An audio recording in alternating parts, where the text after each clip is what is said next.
1절부터 6절까지의 말씀입니다. 에베소서 4장 1절부터 6절. 이 에베소서 전체 주제를 여러분 기억하시죠? 우리 시작할 때 말씀드렸었는데 이 에베소서는 예수 그리스도와 교회와의 관계를 핵심 주제로 다루고 있죠. 그래서 기독론과 교회론을 다루고 있는 것이 바로 이 에베소서다. 한마디로 이 에베소서의 그러면 내용은 뭐냐? 그리스도 예수 안에서 교회는 하나님의 비밀을 맡은 곳이고, 그리고 세상에 그 복음의 비밀을 전하는 곳, 이것이 바로 교회이다. 이것을 계속해서 강조하고 있습니다.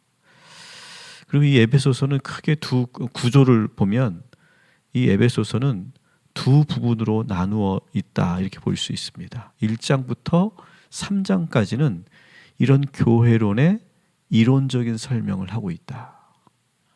그리고 이제 오늘 우리가 보게 되는 이 4장부터 6장까지는 이 교회론의 이론적인 토대 위에서 그리스도인들이 실제로 어떻게 살아야 하는지, 어떠한 신앙생활을 해야 되는지를 보여주는 그야말로 실천편이다. 그래서 1장부터 3장까지는 이론편, 4장부터 6장까지는 실천편, 이렇게 나누어 볼 수 있다. 이것을 여러분들이 먼저 아시고, 오늘은 그래서 이제 실천편의 시작을 우리가 함께 보게 되겠습니다. 우리 1절을 먼저 한번 같이 읽도록 하겠습니다. 시작. 그러므로 주 안에서 갇힌 내가 너희를 권하노니 너희가 부르심을 받은 일에 합당하게 행하여. 아멘. 바울은 이제 이 1절부터 6절까지에서, 사실 오늘 14절까지 봐야 되는데 내용이 너무 많아서 오늘은 6절까지만 보는데, 여기서 계속 강조하는 것은 뭐냐? 교회는 어떤 곳이냐? 한 몸이고 한 지체다. 일치되어야 한다. 이것을 강조하고 있습니다. 계속 강조하고 있습니다. 우리가 보았던 2장 11절부터 22절에 이미 교회가 일치되어야 하고 한 몸 되어야 한다라고 하는 것을 신학적으로 설명했어요. 그래서 여러분이 한번 돌아가셔서 이 2장 11절부터 22절, 그것이 바로 이론편이고, 오늘 우리가 읽게 되는 4장 1절부터 14절까지가 실천편이다. 이렇게 여러분이 비교하면서 보시면 좋겠어요. 그래서 2장은 그 신학적인 근거, 교회가 왜 한 몸이 되어야 하고 왜 일치되어야 하는지를 신학적인 근거로, 기독론을 근거로 해서 이렇게 설명을 하고 있다. 이렇게 여러분이 보시고 한번 비교해서 보시면 좋겠어요. 그렇게 해서 그런 이론적인 설명을 하고 나서 오늘 4장 1절부터 6절까지는 실천적이고 윤리적으로 다시 설명하고 있습니다. 그러다 보니까 명령형의 문장으로 되어 있다라고 하는 것이 특징이고, 그래서 바울은 오늘 1절에 보니까 이렇게 명령하죠. 그러므로 주 안에서 갇힌 내가 너희를 권한다. 너희에게 명령한다. 너희는 이렇게 살아야 한다. 이런 형식으로 문장이 되어 있다라고 하는 것을 우리가 볼 수 있습니다. 자, 그러면 어떤 실천을 해야 되느냐? 교회가 일치되기 위해서 어떻게 실천해야 되느냐? 2절을 우리가 같이 읽습니다. 시작. 모든 겸손과 온유로 하고 오래 참음으로 사랑 가운데서 서로 용납하고, 이렇게 되어 있어요. 우리가 교회 안에서 신앙생활 하려면 반드시 갖춰야 할 이 덕목들입니다.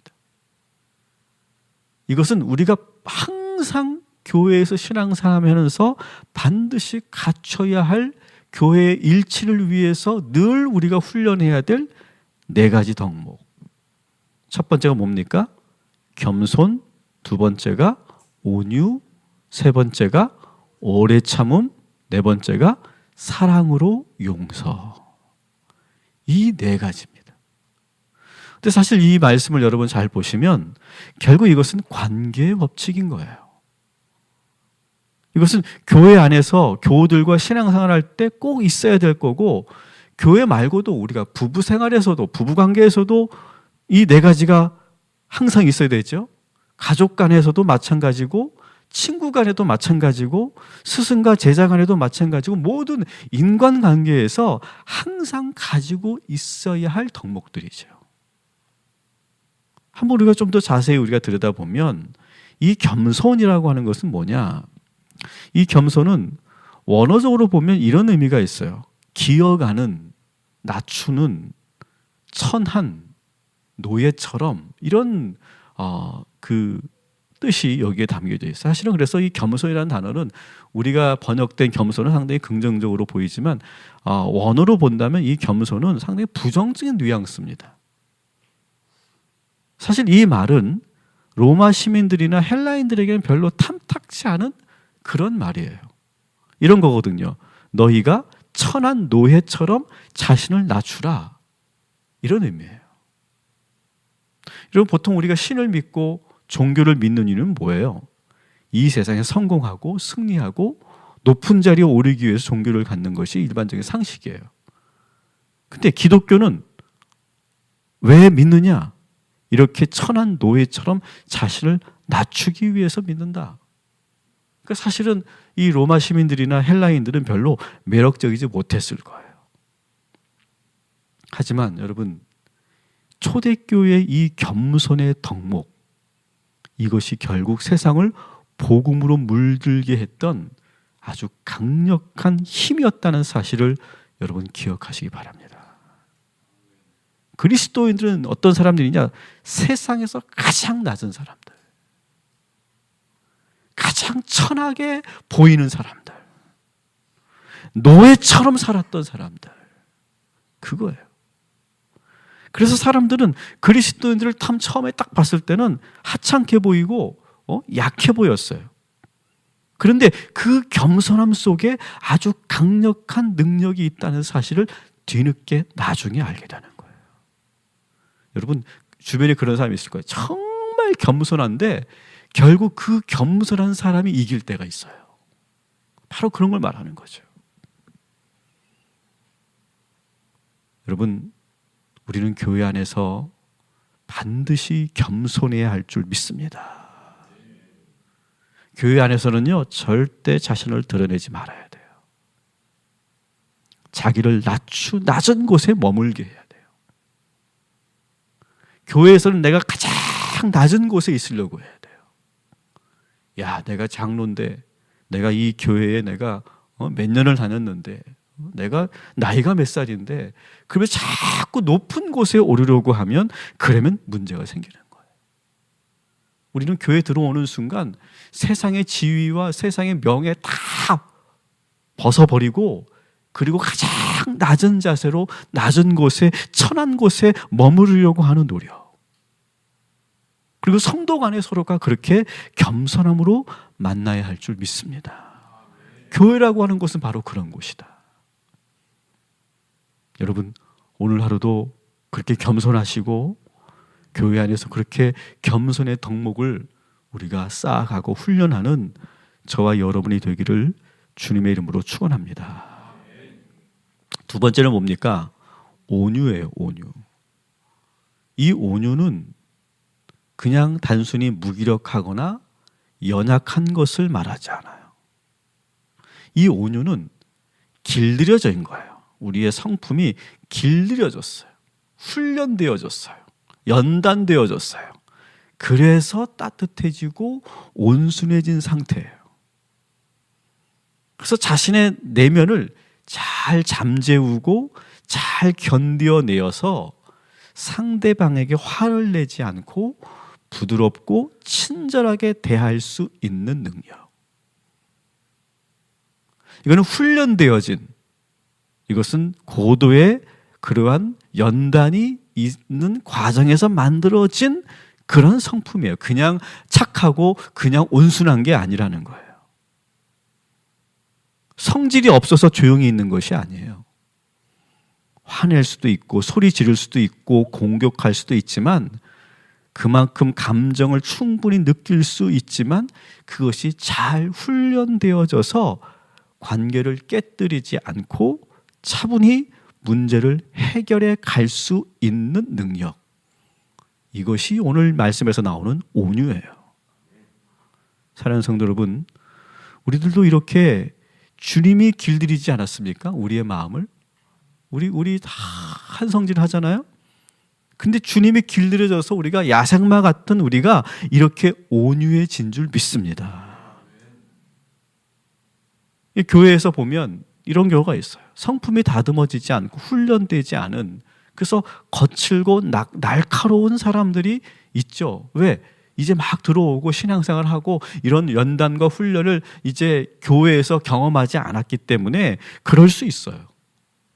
근데 아마 여러분도 느끼실 거예요. 반대로 아주 잘 다듬어진 분들이 있을 거예요.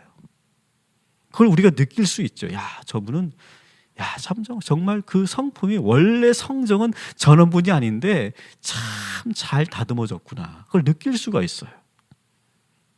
이렇게 잘 다듬어진 분들은 어떤 문제가 생겨도 유연하게 잘 지혜롭게 처리합니다. 그리고 그것을 지켜보는 사람들은 그가 아무 말 하지 않고 웃고 있고 친절하지만 그 힘을 느낄 수가 있어요. 그래서 함부로 못하고 우습게 보지 못해요. 여러분, 이러한 온유의 성품이 우리 모두에게 만들어지도록 우리 오늘도 주님께서 우리를 다듬어 주시고 연단하여 주시고 그리고 우리를 조련하여 주실 줄 믿습니다. 그래서 그런 온유함을 우리가 간직하고 소유하는 저와 여러분이 되기를 주님의 이름으로 축원합니다. 세 번째가 뭡니까? 오래 참음이에요. 오래 참음. 여러분, 관계는요 단번에 좋아지는 게 아니에요. 우리가 이제 보면, 우리가 교회에서도 보면 이렇죠. 처음에는 탁 만나요. 서로 모르는 사람이 탁 만나면 어떻습니까? 서로 예의를 갖추고 친절합니다. 그러다가 이제 시간이 지나면 서로가 편해지죠. 그죠? 서로가 편해지면서, 그러면서 이제 우리의 모습이, 진짜 모습이, 우리의 민낯이 이렇게 보여지게 되죠. 그래서 그때 우리가 조심해야 되는 거예요. 그리고 관계는 이렇게 갑자기 친해지는 게 아니에요. 처음에 그렇게 친절한 것은 잠깐이죠. 그리고 그런 시간이 지나면 이제 그때부터는 이제 오랜 시간 동안 뭘 해야 되느냐? 오래 참아야 해요. 기다려야 해요. 우리가 자녀 키울 때도 그렇고 누군가와 교제를 하거나 결혼 생활할 때도 그렇지 않습니까? 특히 자녀를 키울 때 더 그렇죠. 오래 참고 기다려주는 거예요. 그래야 관계가 무르익고 깊어지고 그 관계의 열매가 맺어지는 거예요. 관계는 절대 시간이 필요하고 물리적인 시간이 필요한 거예요. 여러분, 우리 동탄 꿈의 교회는 이제 1년밖에 안 됐어요. 절대 시간이 아직 많이 지나지 않았어요. 우리 교회가 더 성숙해지고 그 관계가 깊어지기 위해서는 우리가 오래 참는 그런 역사와 시간이 있어야 할 줄 믿습니다. 그래서 우리가 너무 인생을 이제 살다 보면 이제 50년 이상 이렇게 사시면 그냥 한눈에 그 사람이 딱 스킨이 되잖아요. 근데 그게 좋은 점이기도 하지만 나쁜 점이기도 해요. 그냥 내 마음속에 저 사람은 나하고 친할 사람이 아니야. 저 양반은 내 스타일이 아니야. 그렇게 딱 그냥 생각해버리면 그냥 더 이상 뭔가 가까이 되지도 않고 더 이상 뭔가 진전이 안 돼요. 그런데 여러분, 교회 안에서 우리가 너무 쉽게 판단하지 말고 오래 참고 두고 볼 수 있는, 그리고 또 새로운 면모를 보려고 노력하는 그러한 성숙함이 우리 모두에게 있게 되기를 주님의 이름으로 축원합니다. 그래서 선입견을 우리가 벗어내야 돼요. 이 교회 안에서 일치가 되기 위해서는. 네 번째가 뭡니까? 사랑의 용서예요. 사랑의 용서. 여러분, 관계라고 하는 것은 반드시 위기가 오게 돼 있죠. 그죠? 반드시 위기가 오게 돼 있어요. 그래서 저는 좀 짓궂은 질문들을 이렇게 젊은 부부들에게 짓궂은 질문들을 이렇게 합니다. 요즘엔 뭘 갖고 싸우세요? 어떻게 싸우세요? 그런 질문을 합니다. 그러면 처음에는 막 이렇게 당황스러워 하는데, 그러다가 사실 그 질문을 받으면 사실은 저희는 싸움은요 장난이 아닙니다. 뭐 그런 말도 하고 여러 가지 그 싸움의 이유에 대해서 말합니다. 관계는요 항상 위기가 있는 거예요. 왜 위기가 옵니까? 시간이 지나면서 아까 말씀드린 그 민낯이 딱 드러나고, 그리고 자기의 리얼한 모습이 드러나면서 내가 실수하기도 하고 상대방이 실수하기도 해요. 그때마다 우리가 실망하고 시시비비를 가리고 혼내고 처벌하면 관계는 만들어지지 않아요. 관계는 어떻게 깊어지는 거냐? 과감하게 용서하고 사랑하고 그 허물을 덮어주는 과정이 관계예요. 이런 사랑의 용서는 교회 안에 반드시 있어야 할 덕목인 줄 믿습니다.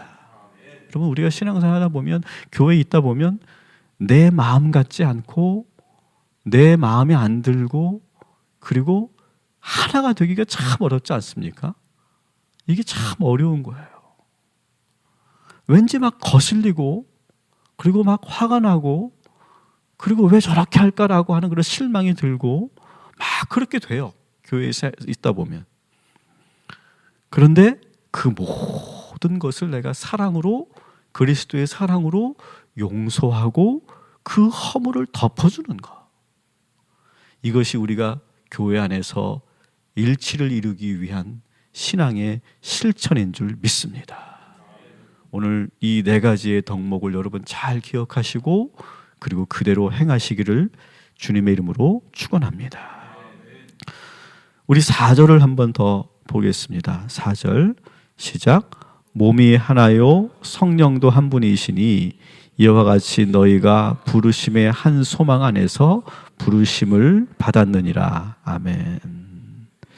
자, 오늘 이 4절부터 6절까지는 그 실천에 대한 다시 한번 신학적인 근거를 제시하고 있는데, 이 4절을 보면 따라합시다. 한 몸, 한 영, 한 소망, 이것으로 이루어진 것이 교회다, 이렇게 말하고 있어요. 한 몸이 되어 같이 생활하고 같이 봉사하고 같이 사는 것이 있어야 된다는 거예요. 영적으로 하나가 되어야 하고, 마음이 같고 영적으로 하나가 되도록 늘 기도하는 공동체여야 된다는 거예요. 그리고 한 소망이 뭐예요? 한 소망, 서로가 바라는 것, 지향하는 것, 목적이 같아야 돼요.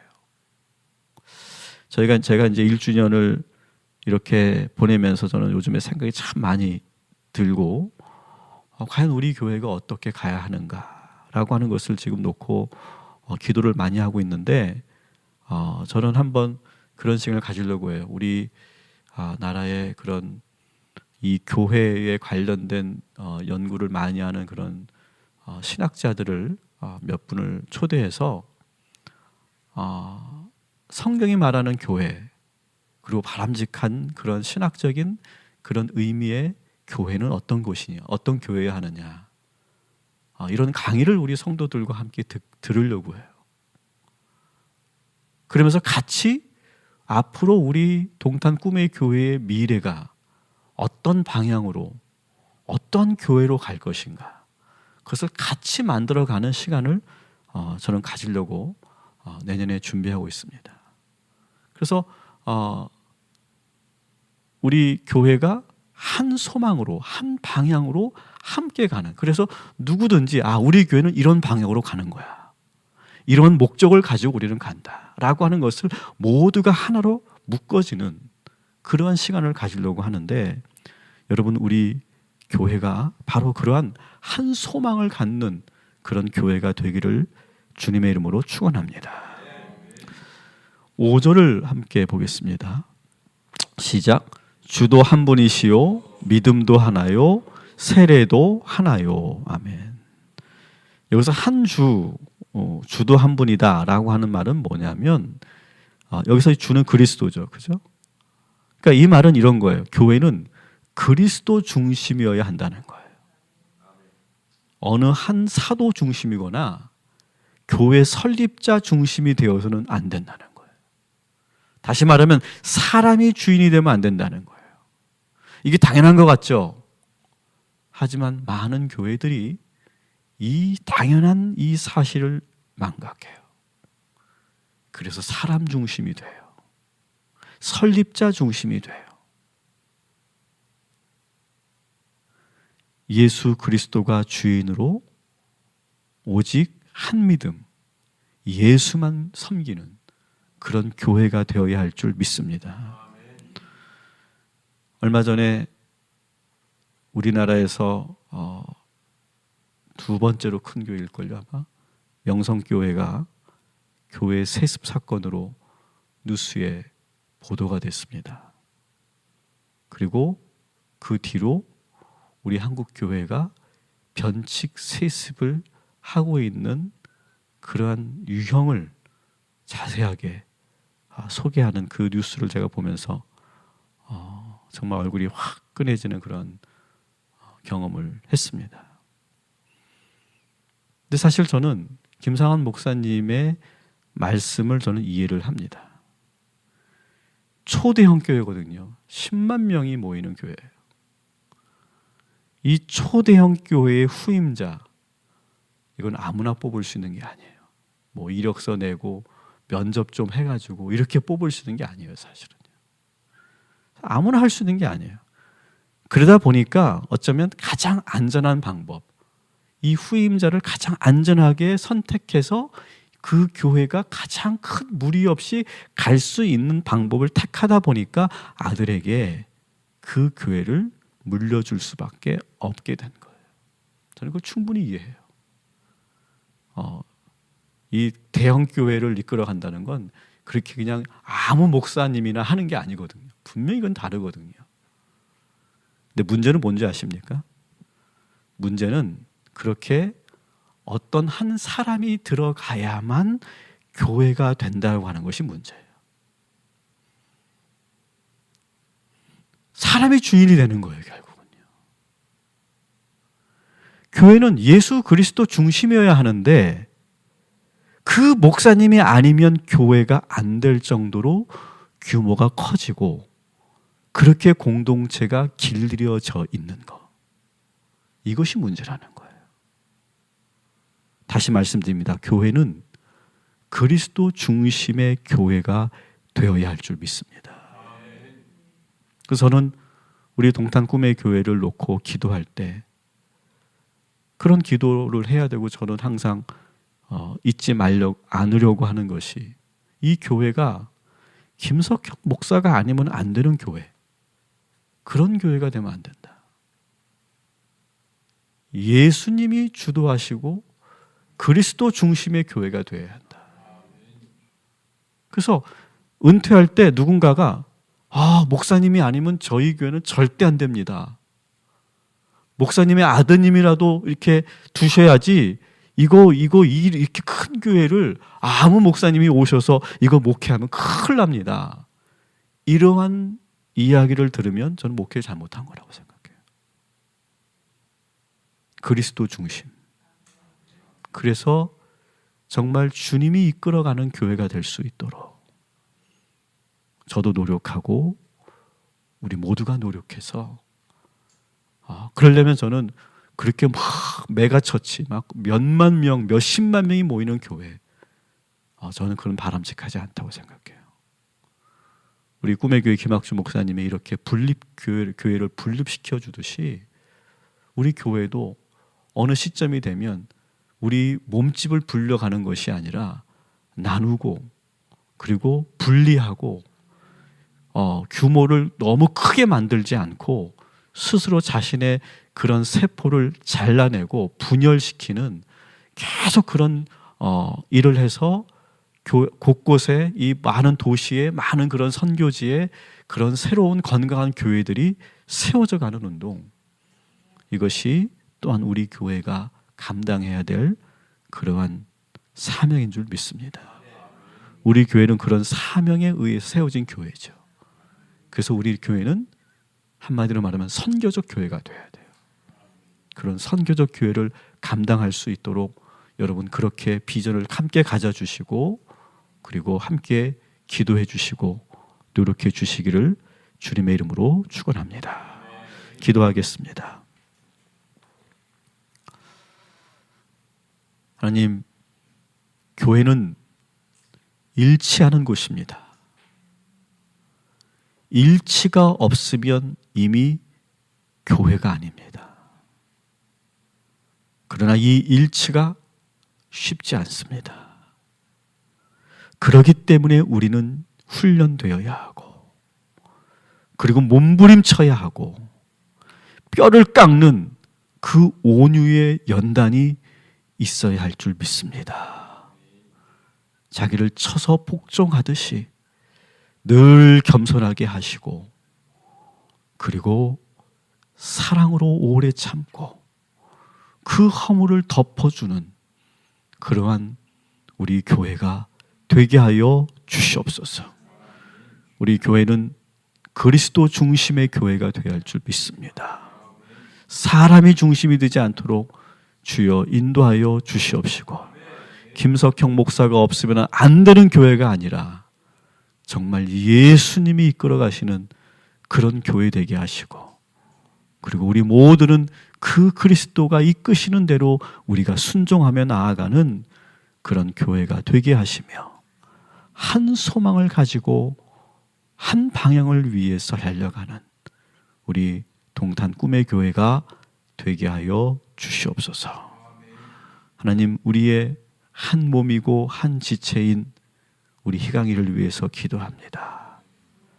희강이의 그 아픔과 그 고통이 우리의 고통인 줄 압니다. 함께 아파하고 함께 힘들어하며, 그러나 함께 위로하고, 그리고 한 몸 되어 우리가 함께 기도하는 우리 모두가 되게 하여 주시옵소서. 우리 사랑하는 자녀들, 우리 부모들이 오래 참고 기다려야 합니다. 오래 참고 기다리고 사랑으로 기도하면 우리 자녀들이 건강하게 성숙하게 성장하고 자라게 될 줄 믿습니다. 우리 고3 수험생들 끝까지 잘 이겨나갈 수 있도록 오늘도 힘주시고 지혜를 허락하여 주시옵소서. 우리 동탄 꿈의 교회 한 몸 되게 하시고, 한 피바다 한 몸 이루는, 하나님이 원하시는, 하나님께서 칭찬하시는 그런 교회가 되게 하여 주시옵소서. 예수님의 이름으로 기도합니다. 아멘. 하늘에 계신 우리 아버지여,